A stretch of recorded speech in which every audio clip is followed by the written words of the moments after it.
Deleuze opina que el cine es una manera de pensar, la cual produce sensaciones, es decir, perceptos y afectos.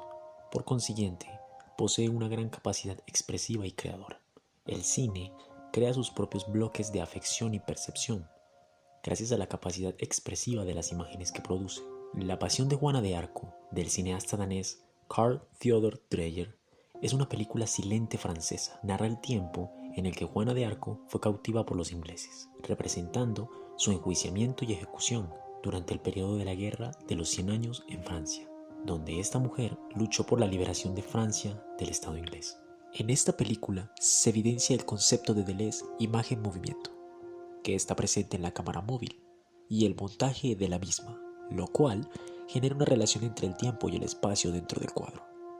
En el filme podemos apreciarlo en los travelings, las angulaciones en contrapicado, picado y frontal, el uso continuo del primer plano, los planos medios, todo esto estructurado a través de un montaje rítmico que juega con los rostros de los personajes, en un cambio incesante de planos cerrados entre el personaje de Juana, los de la iglesia, los soldados ingleses y el pueblo. El uso concurrido de los primeros planos es el que le da el carácter expresivo a esta obra cinematográfica.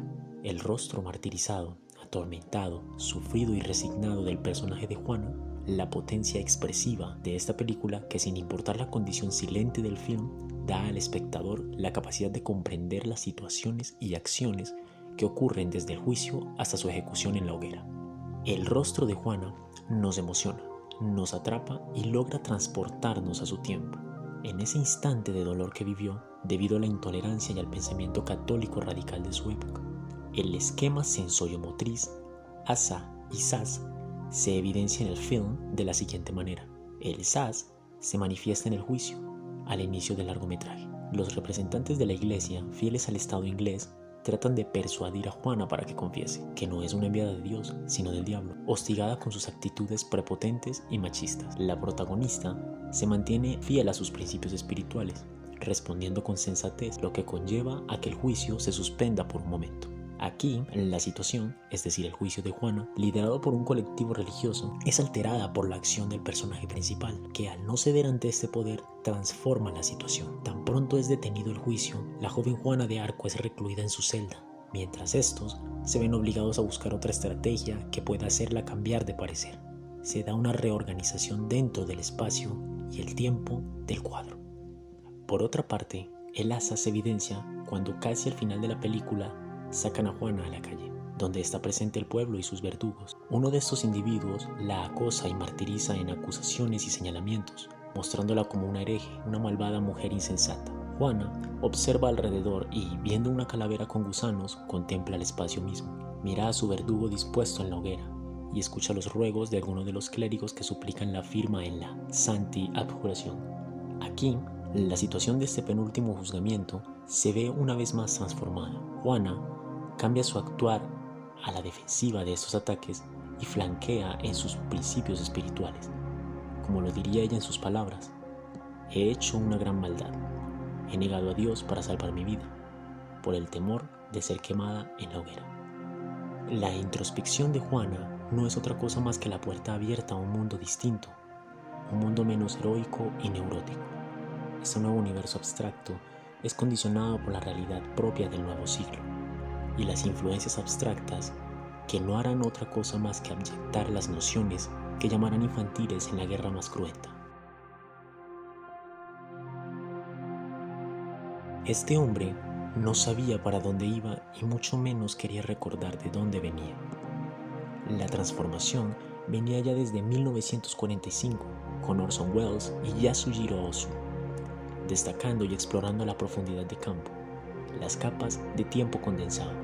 El desastre mundial y su tragedia fueron caldo de cultivo que alimentó los miedos por un extenso periodo de entreguerras. Sin embargo, el desenlace de la Segunda Guerra dio el golpe final, la estocada mortal a la fe y la esperanza humana en el mundo. La trama de un tiempo convulso y la metamorfosis de la realidad que solo se ven materializados, modificados e intervenidos por fuerzas colosales como la guerra total, la utilización de armas de destrucción masiva y la desfragmentación ética, moral y filosófica del hombre convierten al sujeto en meramente un vidente, como les llama Deleuze.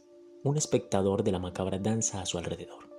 Este hombre, espectador neutral, natural y observador contemplativo, reflexiona sobre el mundo filosófico en sus dimensiones más primitivas, pero las nuevas imágenes sueño abren una ventana que lo conecta con su subconsciente, con el mundo abstracto, intangible pero no inteligible. El hombre se deshace de su prisión lógica abandonando las mecánicas de la carne para emprender un viaje a otras ilusiones proyectadas desde sí hacia un universo distinto a su realidad.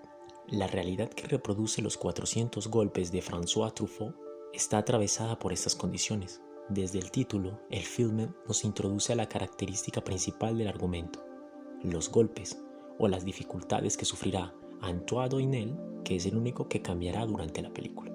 El argumento nos presenta a Antoine, un niño sometido durante toda la cinta a alguna fuerza o autoridad. Primero, el sistema educativo, donde su figura de autoridad es el profesor, quien transforma su concepción de estudiante en no menos que un recluso. En esta escena podemos evidenciar la asimilación del nuevo presidiario, que finalmente se sepulta a sí mismo con la frase: aquí sufrió el pobre Antoine. Souffrit le pauvre Antoine Doinel, puni injustement par Petite Feuille pour une pinotte tombée du ciel. Entre nous, ce sera dent pour dent, œil pour œil.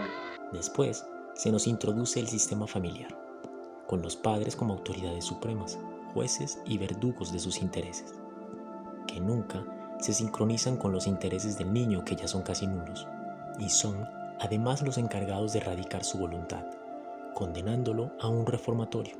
Por último está el sistema penal, donde se encuentra totalmente sometido. La presión suficiente de las circunstancias le enseñan que no tiene nada más que perder, y con una catarsis casi terapéutica, opta por la fuga de su alma y su voluntad más allá de su cuerpo ya marcado. En un instante sobrecogedor entre las voluntades de sus captores persecutores y las fuerzas indomables de un mar imposible de sortear. En los tres sistemas, Antoine carece de control sobre sí mismo. Su destino, o la mera idea de una voluntad, está sometido y limitado. La situación lo supera y su actuar no tiene importancia. No cambia nada, es un personaje vidente. Cabe destacar entonces que la mera existencia de Antoine dibuja entre emociones su punto de vista, la cristalización de su frustración y la transformación misma de su ser ante cada golpe, uno tras otro, dejando no más que su mirada en primer plano.